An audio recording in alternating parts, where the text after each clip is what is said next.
میں بھی دل کھول کے اس کی تعریف کرتا تھا۔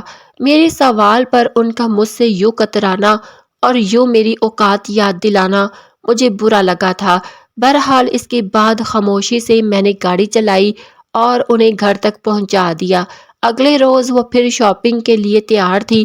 اس پر جب انہوں نے مجھ سے اپنے لیے کپڑے خریدنے کے لیے مشورہ مانگا تو میں نے خاموش رہا۔ کہنے لگی، میں تم سے کچھ پوچھ رہی ہوں، بتاؤ یہ رنگ مجھ پہ کیسا لگے گا؟